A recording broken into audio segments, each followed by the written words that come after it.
Achtung, Achtung, which is of course German for Achtung, Achtung. Look, when we set out doing this podcast, we didn't know if we'd be back the following week. So I think we've done pretty well with the languages. Thank you very much. We are of course recording this in the week that commemorates the 75th anniversary of the German surrender, or is it surrenders? So it's only right they get to shout out the alarm in the tongue of the fatherland. Welcome to We Have Ways of Making You Talk, the podcast that proves conclusively VE Day was barely even the beginning of the end of the Second World War. Thanks to all of you for your emails, your tweets, your questions, and thank you for joining us during an epic 3.5 hours plus rendition of A Bridge Too Far on the telly yesterday. We received 2,946 comments. That's more people than were landed in 1st Parachute Brigade on D-Day of Operation Market Garden during the film. I'm amazed that you had a chance to even watch Anthony Hopkins call for the pier. It was stupendous, wasn't it, James? It was absolutely brilliant. I had quite a lot of, is it still going? And quite a lot of, when does it finish? And comments like that. But then Rachel turned into kind of 1950s housewife. It was just completely brilliant. First of all, I got a cup of tea and 2 chocolate brownies on a plate. Not 1, but 2. And then a little bit later on, in came a bowl of popcorn. I was just sat there with my kind of feet up on the sofa. And then came a glass of Spätburgunder. I mean, what's not to like? Well, I had a dozing teen who'd wake up and go, "Oh, it's still going on, is it?" And go back to sleep. So, and she'd said, "I really need to see this," because she'd watched. It's Willow who I watched Band of Brothers with, and I said, "Well, it kind of ties in with that because there's Son, and that's where Easy Company were and all that." But she still managed to nod off. I've got great hope for Willow though. I mean, she's accompanied you to Hamburg.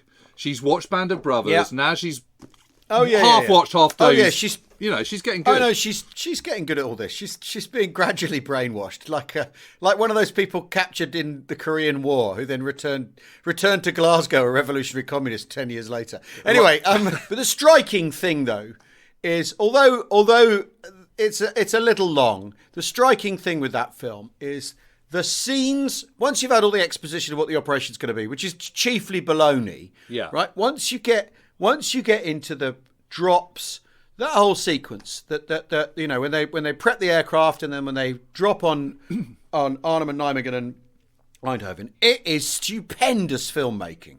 Yes, I completely agree with that because I was gnashing my teeth with frustration at all the, flipping it. I mean, I just wanted to punch Fuller. I mean, what a snivelling wimp, honestly. Honestly, it was hopeless. All this sort of wobbly bottom lip and stuff, and sort of, but sir, there might be some SS tanks. And then, frankly, I was totally with Boy Browning on this. I'm sorry, but I know that the whole thing about the photos is a kind of whole myth anyway. But even if I had been shown pictures of 5 tanks in a hedge, so what? When the next shot is 30 Corps steaming towards you. With all those Shermans and Fireflies and Achilles and all the rest of it, we're not a risk-verse environment in Second World War. Now you were getting a bit of a gear horn though during some of that, weren't you? I was getting a bit. Let's be honest. Oh yeah, I was. Yeah. I mean that scene, the scene where Vandeleur and Horrocks are driving through the Irish Guards is going, "Well, I've got a bit of a problem with it just being one road, chaps." "Well, I'm sure we'll be all right, sir." All that. The sheer gear, and I'm sure they're driving around in circles and go past all the tanks 3 times. But I don't care. The gear horn of all those Fireflies, armoured cars, the half tracks. I mean, there's some serious kit, which also makes me think, well, why did they use Leopards then? They managed to find all those Shermans. Couldn't they have rigged some stuff up as Stugs and Tigers and? Yeah. Anyway, I mean, why don't they just have a word with Bovington? I mean, was 131 running was it running in the 70s? I wonder. I expect all that gear was running. Sorry, but if you've got enough money for all of that, you've got enough money to get a Tiger running. Jesus, because of course things weren't as expensive in them days, so it would have been. I'm sure it would have been affordable, and they've certainly had it since 1945, haven't they? So they had it. British have had it since 1942. So I mean, or 43 rather. Yeah. But I mean, it's I thought it was amazing. God, the scope of the airborne drop was amazing. I mean, I looked at it and thought, holy moly. I mean, of course I've seen it before. I've seen it like 5 times, and I know you've seen it a lot more than that. But I have seen it more than that. Yeah. It's fair to say. But I haven't seen it for many a good long year, and you kind of do just. I was gobsmacked. Well, because the thing is, all the drops in Band of Brothers are all done with CGI, and it shows. The D-Day, and it shows. Whereas they're really there, and there's that really fantastic shot taken over the tail of the Dakota. Yes. Where you're in the airstream, and you see the guys going out. Yeah. And the thing where he goes out the door, that's having done it the once. That's what it's like going out the door of that bloody aeroplane. It's absolutely terrifying. The other thing I just kept thinking, well, health and safety executive wouldn't allow that now, would they? Kind of that's the other thing. This was the and 1970s. Some of them, and some of them are jumping clean fatigue, but some of them aren't. So there are guys jumping with kit, which is really interesting because that's where it gets dangerous, with kit bags hurtling, falling off people and landing, and you landing on your kit and all that sort of stuff. Yeah, but it's also quite dangerous. Lots of Dakotas, C-47s stacked up one after the other, taking off, especially when they've got gliders on them as well. I mean, I was just thinking, it's amazing. Brilliant. It's absolutely amazing. Absolutely amazing, the whole thing. Obviously, there's some iconic scenes in the film, and the one that came up that got a lot of discussion was we haven't got for the facilities to take you prisoner. Now, I have got John Frost's memoir, A Drop Too Many. He talks about this in specific, right? And I'll just read a bit because I know that the independent company will like this. There was a considerable discussion as to who should be the military advisor, a job that meant being involved with the film for 6 months. In the event, Colonel John Waddy was given the necessary leave by his firm, Westland, the helicopter makers. He was an ideal choice, blah, blah, blah, blah, blah. As I knew that I would be involved as a consultant for the bridge sequences, I was most anxious to see the script before it was finalised. I'd been told that the script was the filmmaker's Bible, and once it was fixed, it could not be undone. As the time of filming, that's in order to shut him up. As the time, because of course film scripts changed like permanently. As the time of filming approached and I was still uninformed, I became more and more anxious. It then so happened that in February 1976, I was invited to lunch by the Prime Minister Harold Wilson at number 10 Downing Street. The Dutch cabinet were visiting, and it was thought that I could help to amuse them. After lunch, Lady Falkender, the Prime Minister's famous press secretary, approached me and said, I hear you'll be concerned with the film A Bridge Too Far. The Prime Minister is very keen that we should do all we can to help. Have you anything to suggest? I then told her about our difficulties in getting a look at the script, and she said she was sure that she could arrange things. 2 days later, my copy arrived. I mean, that's his version of events. I bet he went, they haven't fucking told me what's... I mean, yeah. Rather than her going, I understand you're involved in this. I mean, this is amazing. Well knowing of how the views of American scriptwriters and film producers differ from our own more mundane outlook, I was agreeably surprised as far as the bridge chapters went. I had only one adamant objection, here we go, to the treatment given to an incident where the Germans sent one of our own captured sappers back to me with a message to the effect that, as we are in such a hopeless position, would I personally meet the German commander under a flag of truce to discuss surrender? I said, tell them to go to hell. Sergeant Halliwell, the sapper, replied, do I really have to go back and tell them? I answered, no, it's up to you. If you'd like to stay and continue fighting, they will get the message anyway. He stayed. So that's the incident this is based on. The film script, however, demanded that I, or rather the actor playing me, should actually meet the German general and tell him I had no room for him or his soldiers as prisoners, and so he would have to continue fighting. Magnificent cinema, perhaps, but so divorced from reality that it was laughable. In the end, a very unsatisfactory and most unrealistic compromise was reached, in which one of my officers sarcastically informed the Germans that we could not accept their surrender. A few years later, when I asked Major General Heinz Hamel, the GOC of 10th SS Panzer Division, what he and the Germans thought of the film, he mentioned this particular episode as being quite ridiculous. There you are. Well, there you go. And there's that great line about Anthony Hopkins, and he's asked her kind of what he thought about playing the part of him. And he says, I can't remember, I was pissed the whole time. Yeah.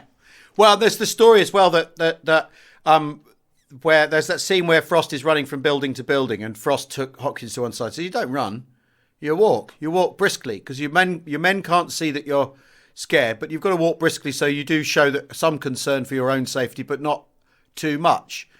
And Hopkins and Attenborough said, no, you're going to run. It's stupid. The idea of you walking is ridiculous. I mean, It's just amazing. I went to Deventer in Holland for my stint as a consultant during the lovely month of May 1976. When I arrived on the set, Anthony Hopkins was dressed up to look like me and was commanding my battalion with cameras and arc lights in full support. It was an odd feeling, not at all pleasant. I felt very, very passé. The fact that I held the stage a long, long time ago was forcibly brought home now. I did not feel at all in tune with the actor. Indeed, I almost disliked him, and I believe that this was mutual.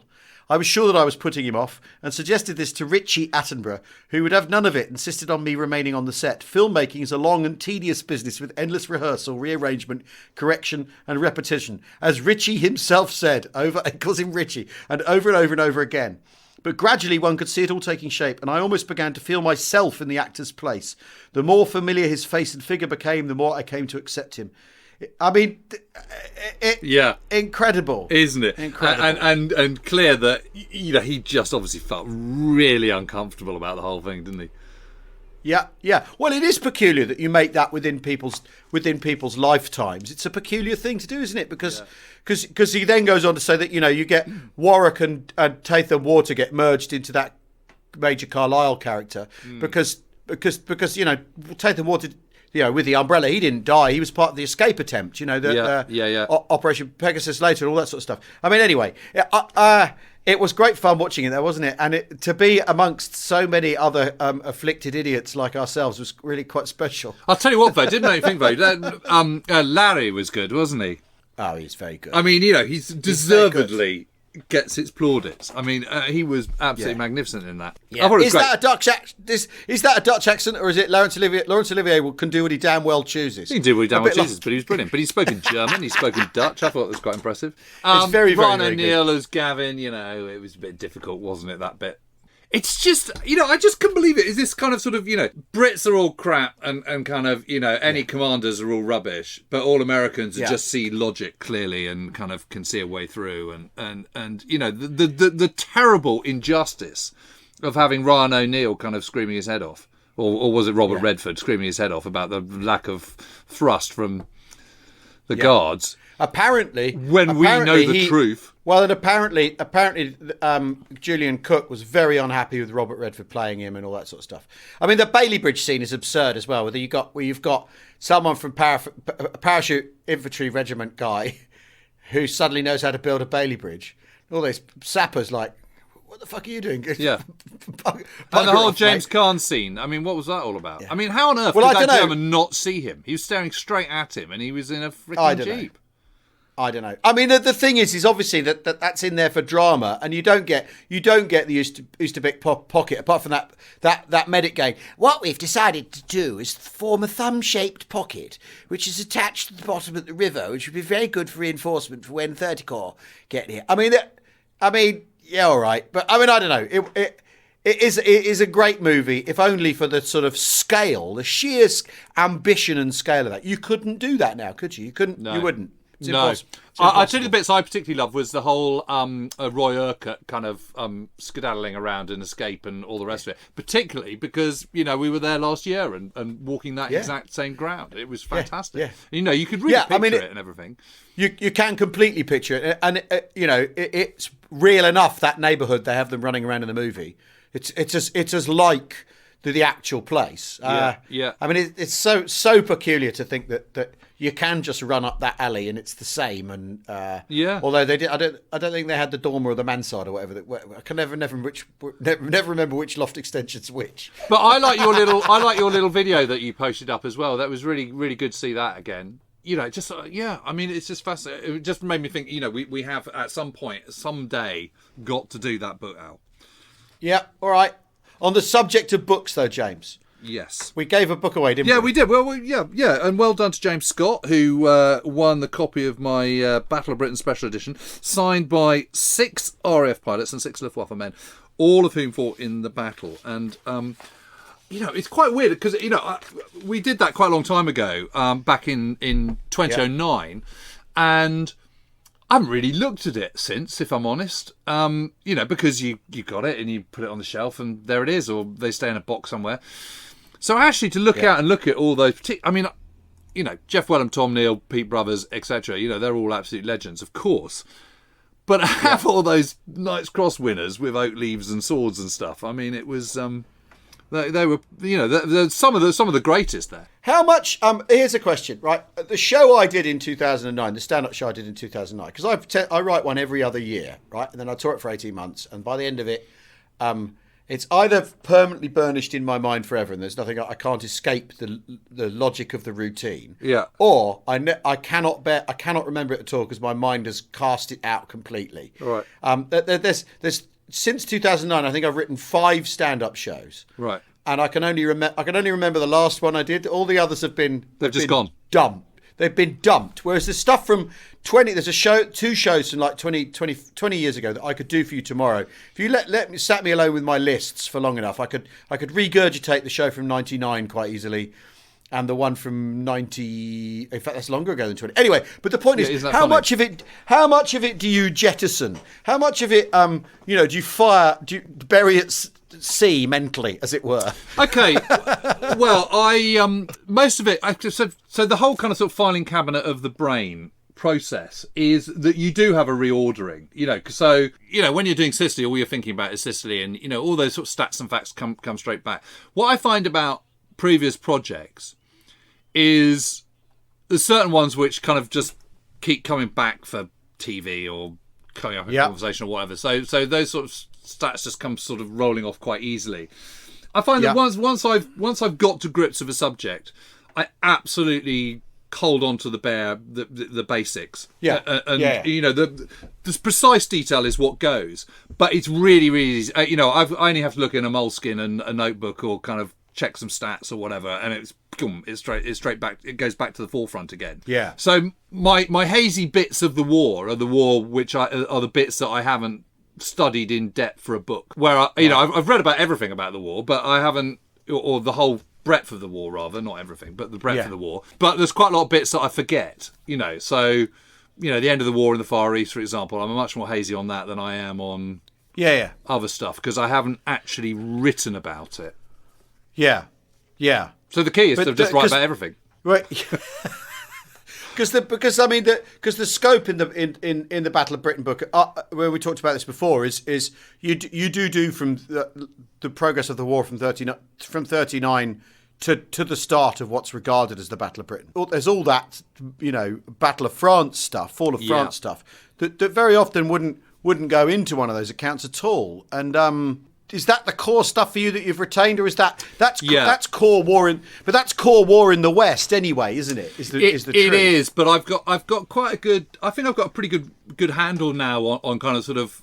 There's definitely a kind of sort of another folder in my brain which is loads and loads of useless statistics to anyone but me, and I can kind of roll those off. I can't remember someone's face or their name particularly, but I can remember. Yeah.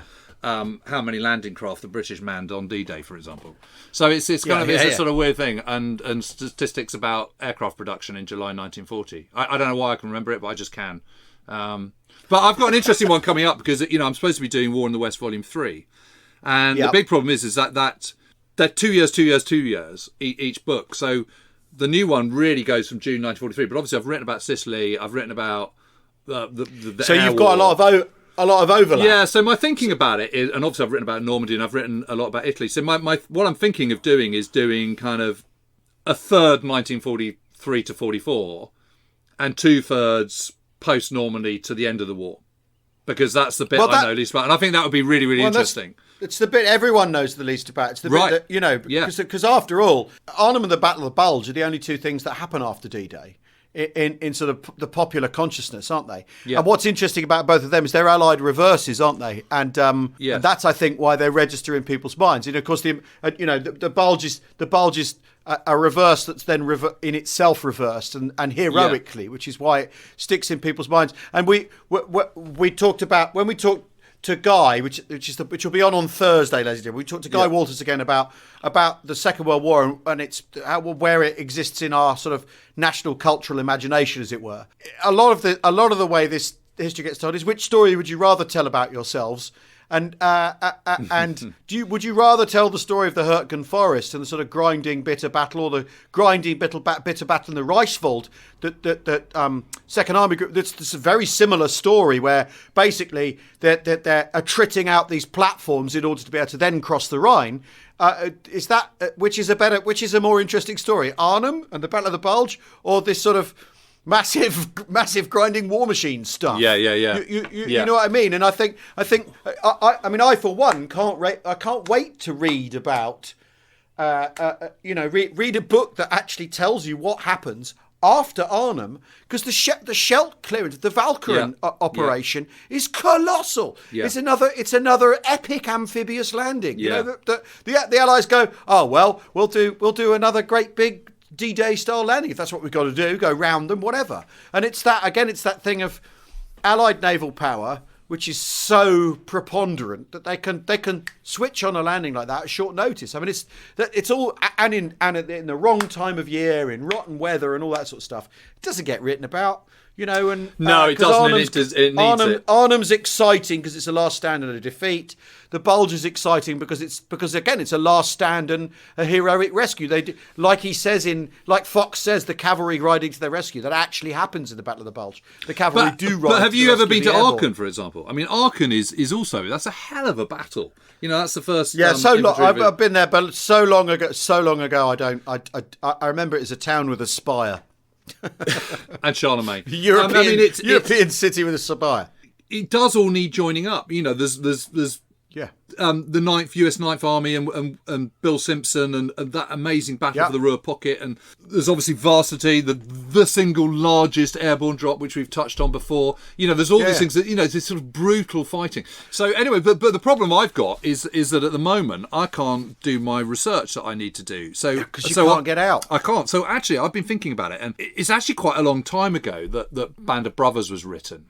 And it's quite a long time ago now, actually, since the TV. And what's really interesting about those Ambrose books is obviously, you know, he was pioneering because no one had done a book like that before. And that's why, one of the reasons why it deserves its place in history. But actually, I mean, if I was going to write that book, I'd write it in a very, very different way. I don't think it's, you know, I don't want to sound rude, but I don't think it's that good a book, if I'm honest.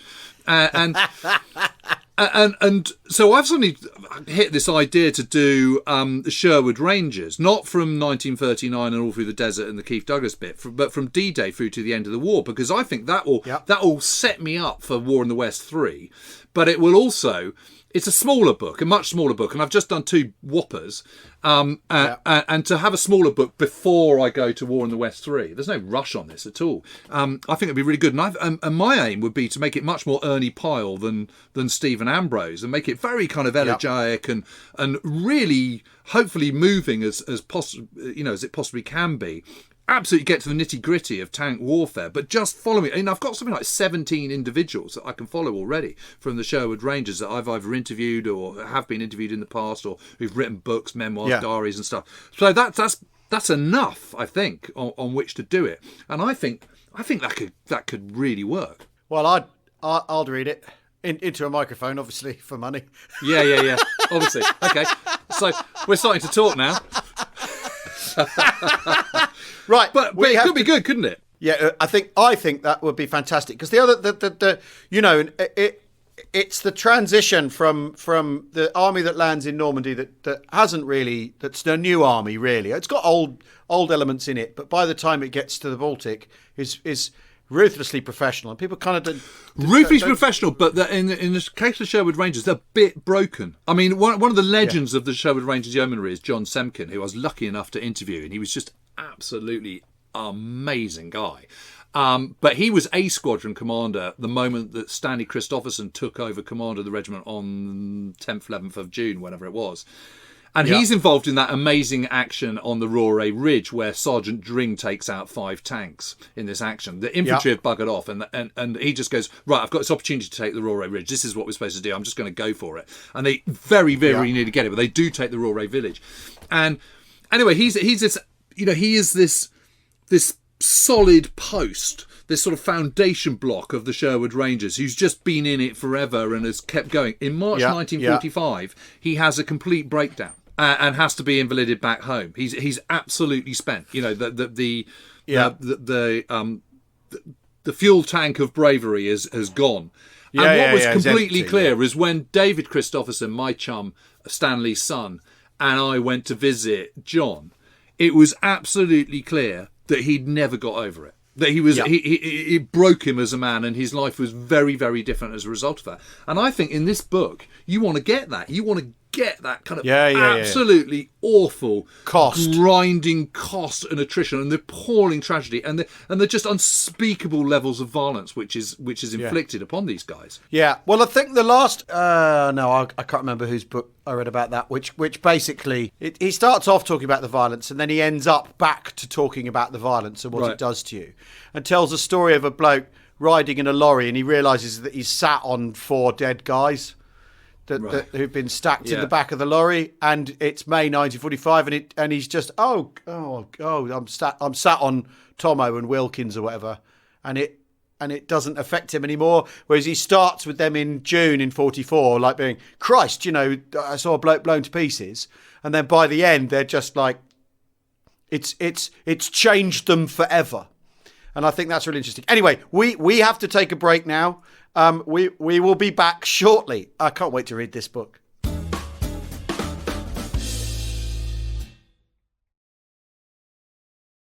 Imagine, it's September 1944.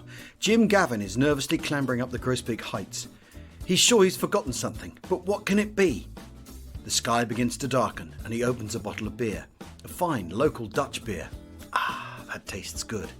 God damn it, he shouts, his brain suddenly alive. We've forgotten to take the bridge. Men, 30 car will be here any moment. Let's go take that bridge. As soon as I finish this lovely beer. Now, Beer 52 didn't exist in 1944, but if it did, well, old Jim Gavin might have remembered his primary job just that little bit quicker. Beer 52 source the best craft ales from around the world and deliver them to your door. Each month they send you 8 beers, and if you sign up now, you get the first case of 8 craft beers for a £5. That's right, a £5. Just go to beer52.com/talk to get your first 8 beers for £5. There's no obligation, you can cancel any time. That's beer52.com/talk. Hey Jim, get a shift on, will you? We haven't got all day. Welcome back to We Have Ways of Making You Talk. Thank you all, independent company members, for your comments on our Patreon posts. Debates included what would have happened if D-Day had gone wrong, the assassination of Heydrich, was it worth it, and were the Special Forces a waste of time and men?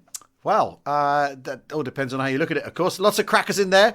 James, I saw you got pretty heavily involved in those. Yeah, debates. well, the Special Forces one gives you cause for thought, doesn't it? I mean, the Special Forces, it just depends on kind of, what Special Forces they are, where they're being used and when. There's no clear answer to that. If you're in the DLI, or if you're a Sherwood Ranger or whatever, is your bravery and your training any more or less a mark of what kind of person you are than the Special Forces people? Do you see what I mean? Yeah, I think the thing about that is it's really about motivation, because there's been all this stuff about Alstrad tactics and mission command and all the rest of it. And the big thing about mission command is you are trying to get people to think for themselves. But to think for yourselves, you've got to be motivated. The point is, if you're in the Special Forces, you are, by very virtue of the nature of what you've joined, motivated. You have volunteered for the airborne. You have volunteered for the SAS, for the commandos, whatever it might be. And so, therefore, you've just got a bit more kind of skin in the whole thing. Whereas if you're a recruit and you're in the 6th DLI, you might be one of those guys who's motivated, one of those sort of Category B guys that I talked about a little while ago. Yeah. But equally, you're more likely to be a Category C where you just want to be led. You don't want to have to think for yourself. You want to be told what to do, when to do it, keep your head down and hope you get through it. It's not a question about being more brave or not. It's really a question about being able to use your initiative, I think. I think that's the key thing. And I think when you're motivated, you want to try a little bit harder. You want to be a better shot. You want to be fitter. You want to be more kind of, and that just does make you a better soldier, because, when you then make that collectively. And the other thing, of course, about it is that if you're all motivated and you're all trained, when one of you goes down, you don't have that massive gap in your capability, because you're all kind of a muchness. And I think you see that time and again with the airborne troops. The big problem with the Special Forces, as we've gone over hundreds of times before, is that certainly for the airborne forces, you've generally got among the very best trained troops being delivered to the battle zone by the very least trained troops, and that is a kind of a square peg in a round hole, or vice versa, or whatever you call it, that never quite gets sorted out. But the Sicily thing is really, really instructive, because the SRS, they come in by boat, 1 dead, 2 casualties in the whole operation, take out 4 kind of Italian gun batteries. The commandos go in and take the Malati Bridge without any problem at all. They then have quite a fight once they then have to hold on longer than they're supposed to, but they do actually capture it without any issue at all. Only 16% of those drop land get involved in the fight for the Primosoli Bridge. And that's just not good enough. Yeah. Only 4 out of 144 gliders land on their landing zones. I mean, that's just rubbish. Yeah. It's fascinating though that they still survive as an option. Anyway, we have some questions. Yes. Sean O'Keefe, happy birthday. It says, like my own country, the Republic of Ireland, Portugal remained neutral, but does not seem to receive any flack for doing so. As England's oldest ally, but being ruled by Salazar's fascist dictatorship, did Portugal come under any pressure to join either side? Geographically, it would have been at least as important as Ireland in the Atlantic War. What an excellent question, packed with fascinating points. Well, the interesting thing is that Portugal and Britain are allies, and have been allies for about 500 years. The oldest ally. The oldest ally. So, and that is why the Peninsular War is fought, because Britain has a base from which to fight the Peninsular War. This is Corunna and all the rest of it, in the lines of Torres Vedras, blah blah blah. And that hasn't gone away. But what has happened in 1939, I think it is actually on something like the 5th of September, 1939. Britain says to Portugal, "I just want you to know, we're not expecting you to come in on our side, even though you're our ally. We're going to let you off the hook." Because they know that what is going to happen if Portugal comes in on their side is that Portugal's going to become a massive drain. It can't get through Spain, which is fascist now. So actually, what Britain realises is that Portugal could easily be more hassle than it's worth. So it says, don't worry about this one, sit it out. Sit it out. But they also realise that actually having it as a kind of neutral place where they can inject vast numbers of secret agents and spies, and as an exit point, is also going to be quite useful too.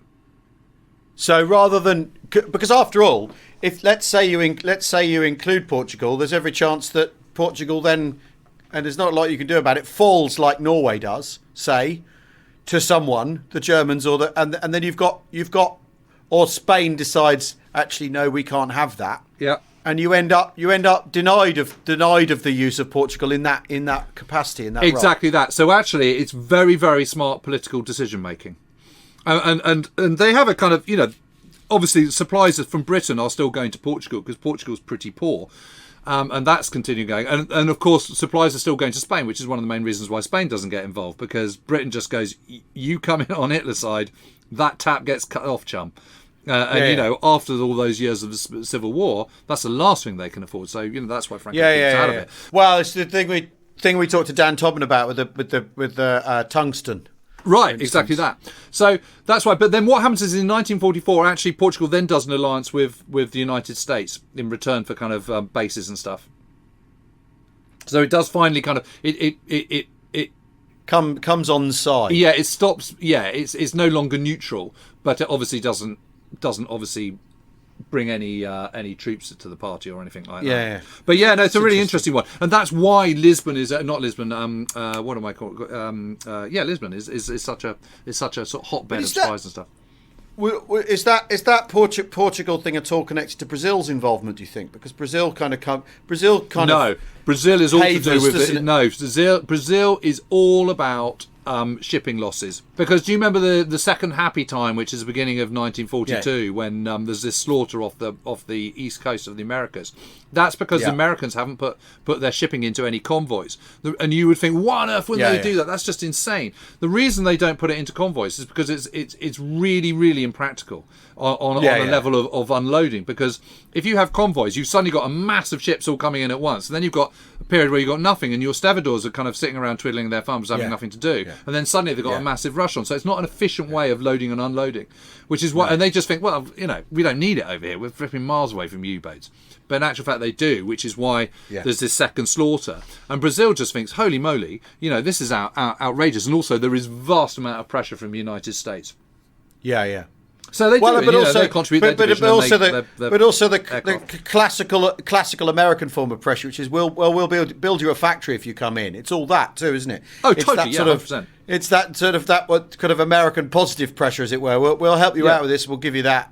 And all that, which is kind of what China is doing in Africa right now. Okay, Sam Daly, with the 80th anniversary of the Katyn massacres now in progress, were the Poles who took part of the Warsaw Uprising 4 years later aware of the massacre when pinning their hopes on the advancing Soviets who stopped and let the Germans slaughter them? There's been fake news forever, but there's lots and lots of fake news, particularly from the Germans and the Soviet Union. So when the Germans discover what's happened, they make massive play out of it.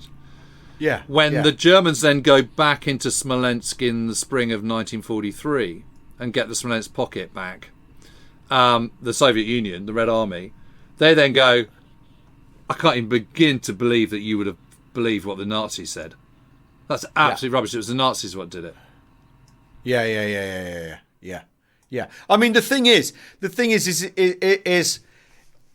Soviets did do the Katyn massacre, but it's entirely believable that it's a thing that the Nazis would have done. It fits, and this is the problem when you've got two essentially homicidal totalitarian regimes. You go, well, they rounded a load of people up and killed them. Well, that's the way things have been done by both sides in this part of the world. I mean, the really grim thing is all the thing of the pistol hammer mark on the casings that they found. That it's basically one pistol, one guy, one of Stalin's top assassins. I can't remember his name. And he's killing 22,000 or whatever. He works his way through tons of people by not just him, but it's all part of the Soviets demolishing Poland and trying to remove it from existence. After all, because Stalin didn't like the Polish state, didn't believe it should exist, so was killing the officers, basically purging it in the way he would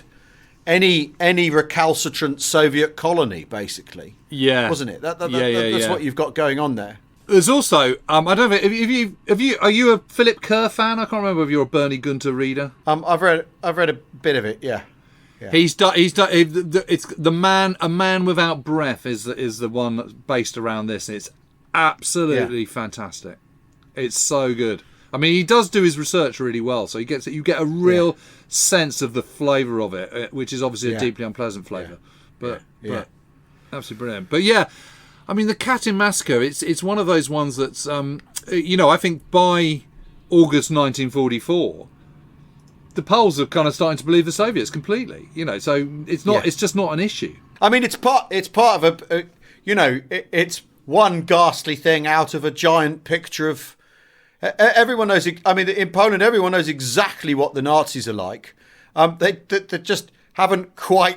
The penny hasn't quite dropped as to how bad the Soviets are, and I mean, it was part. I'm sure, Sam, it was part of the big picture of how horrendous it was to be under the Nazis. And if the Soviets convinced people that the Katyn massacre was a Nazi atrocity, that they've got lots to go on to believe that is the truth.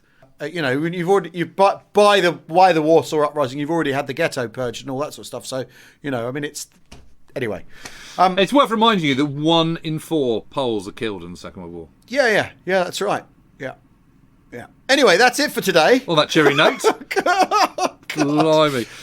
Our next podcast is out on Thursday when we got the second half of a brilliant chat with Guy Walters. Very, very interesting chat with Guy. Moving away from hunting evil to where does the Second World War sit in our cultural and national imagination? That's the essay title if we were writing an essay. And then we're back live streaming on Thursday evening at 8:30 p.m. Brilliant to see so many who joined us for that last week. And thanks again for joining us yesterday. Was yesterday because we're making this on Monday. On Sunday. We're going to be doing a VE Day special, aren't we, on Friday? I think we're going to try and put something together for VE Day as well. Yes, absolutely. Brilliant. But live streaming Thursday evening, 8:30. And we've got an interview lined up with the author of The Rat Line and East West Street, Philippe Sands. That's happening later this week. And we'll hope to get that to you sometime next week, we think. Auf Wiedersehen for you, Tommy Savoy. Over! Cheerio!